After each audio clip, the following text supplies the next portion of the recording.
Hey everyone, welcome back to my channel. It's Mandy, and I'd like to make a video about astral birth charts. I've got a lot of questions about how those work.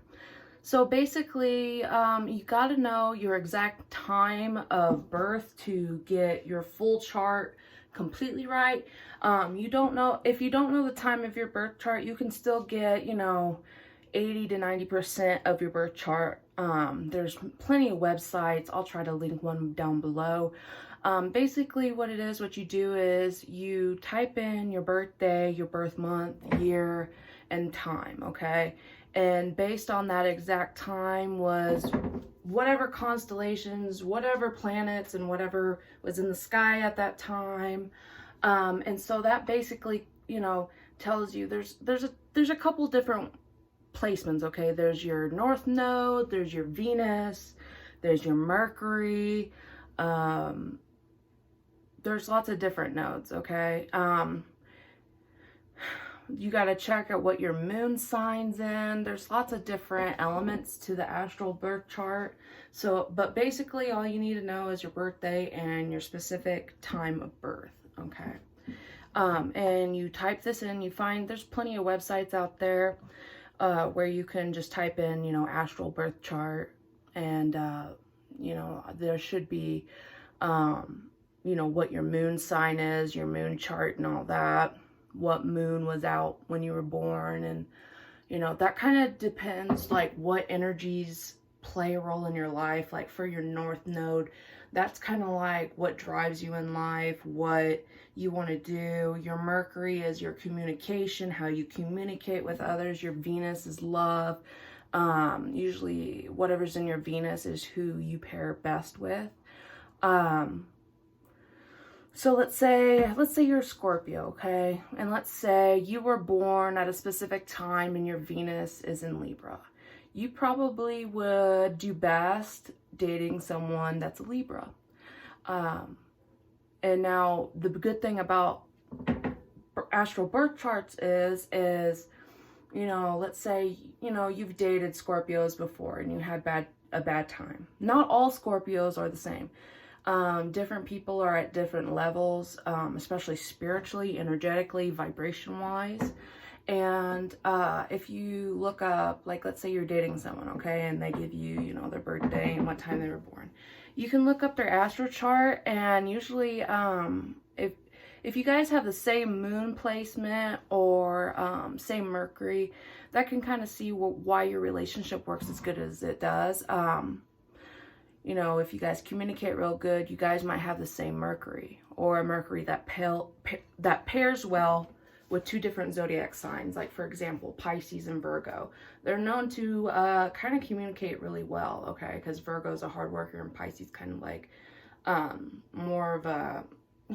Pisces are known to be more depressed, more reserved, stoic, thinks about deeper things and whatnot. But, some Pisces and Virgos don't get along because their astral birth charts placements are completely different. Okay, so for example, like my dad's a Pisces and I'm a Virgo, okay? And we definitely butt heads a lot. But I have a lot of fire in my birth chart, okay? So I'm not afraid of an argument. I'm not afraid to debate, especially if I feel like I'm in the right, especially to find answers. But him being in a Pisces, he's got a lot of water. He doesn't like, debates. He doesn't like, you know what I mean?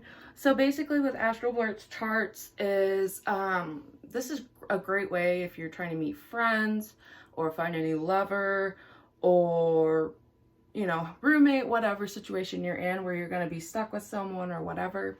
Astral birth chart is a perfect way to kind of see where they're at vibrationally and if you guys will get along.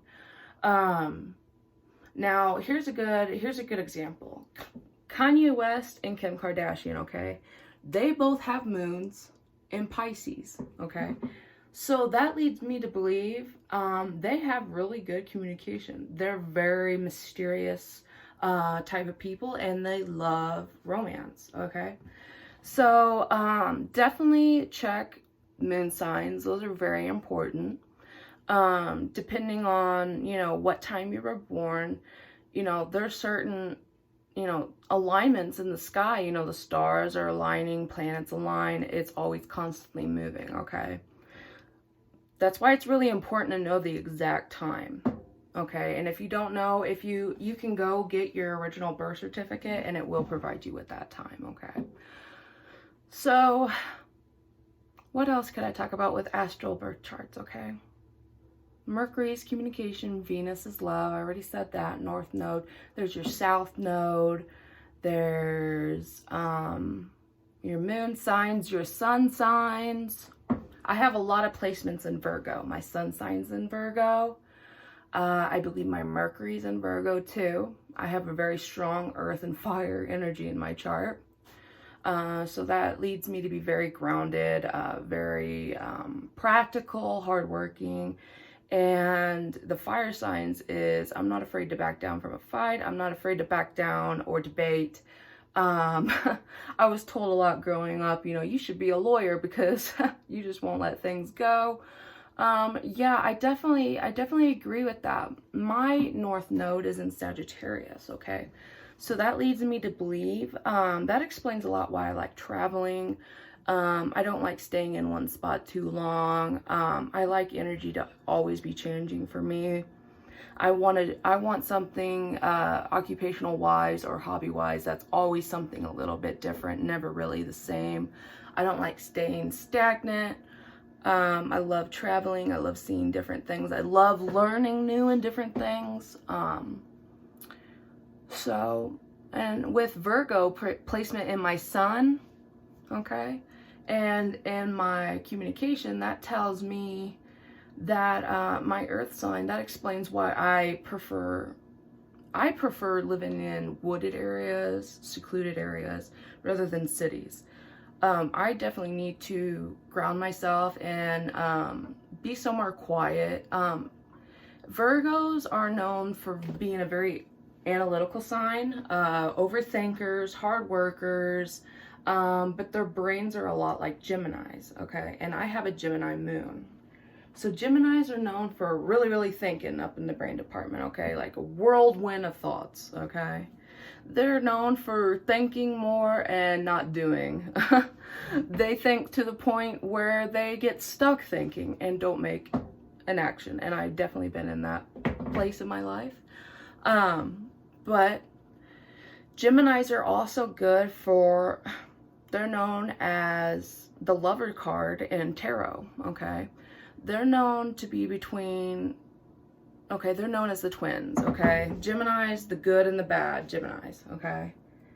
They're known to know the dark and the light, and they're somewhere in between, okay? Geminis are supposed to be really good at communication. Like I said, not all Geminis are. Depends on your astral birth chart, you know. I've known some Geminis that do not open up at all. So that would lead me to believe, what sign doesn't really like to open up? Some Scorpios don't really like to open up. Pisces don't like to emotionally open up. I know the last Gemini I knew had a Sagittarius moon, I believe.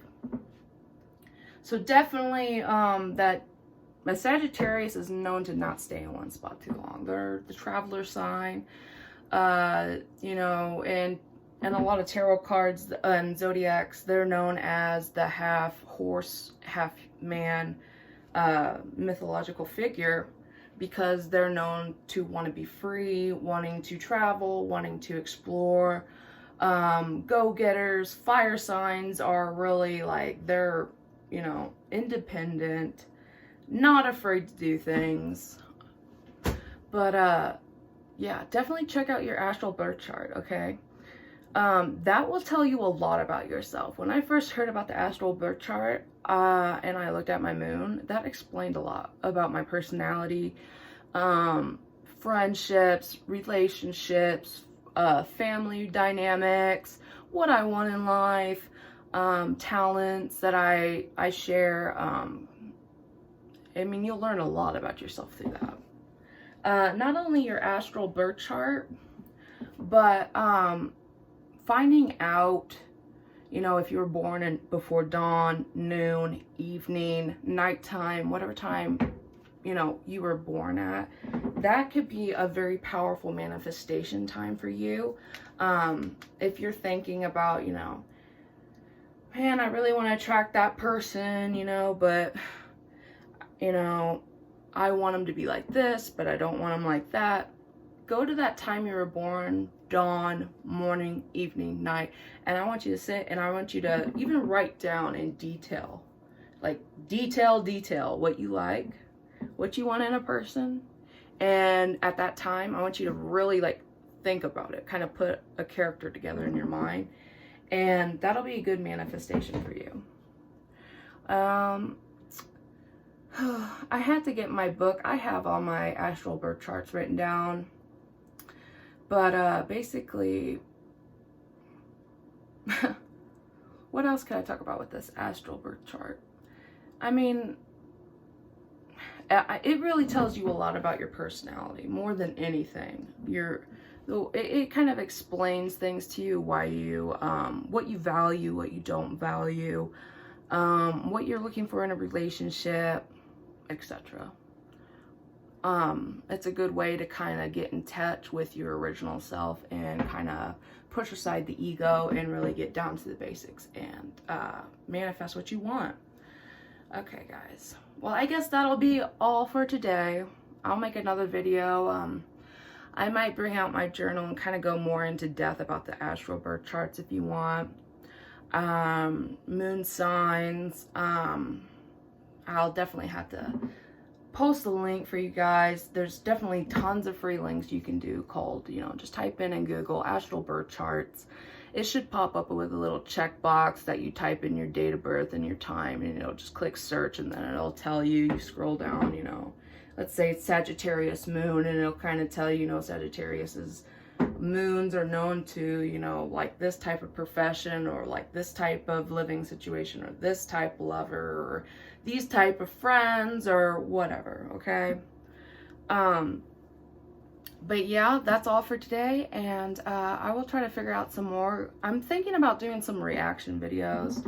I'm trying to figure out how to work this iMovie program editor, and I'm trying to figure out how I take the video and put it underneath my reaction video. It's been a little bit complicated, but I'm hoping to get that figured out soon. If you guys have any more questions, spiritual, I love talking about that stuff. If anybody out there has also astral projected, I would love to hear what you have to say in the comments. I'm really interested in that. Like I said, I personally astral project. There's been times where I've met friends, lovers, whatever, and I accidentally jump in their dreams and I don't even mean to, okay? And if you do that same thing and you can't control it, please get a hold of me. If anyone out there knows how to like control that too, let me know, because 2020, my third eye chakra has been blowing up. Psychic, you know, downloads from the universe just coming in super strong. Definitely transitional period in my life. I have been definitely getting rid of a lot of old and assuming to new. But yeah, I definitely would love to learn more and connect with more people that astral project. Anybody out there who is a medium who can talk to the dead, I'm also very interested in that. I've had a few experiences through my life. Not able to control it either. But I would definitely love to hear what you have to say on that. If you've had any tips and tricks on astral projection, of how to control jumping into other people's dreams, or really control of your psychic gifts or anything like that, I'd love to know what tips and tricks you have. Let me know in the comments below. Give this video a thumbs up, subscribe, share. It does help the channel. It does help people see my videos more, and boosts, you know, boosts it being seen. The algorithm on YouTube is kind of crazy right now, but anyway, I will try to figure out another video for you guys. If you guys would love to see any other spiritual videos or reaction videos, or any ideas at all that you have for me, leave me in the comments below, and I will talk to you guys real soon. Bye, guys.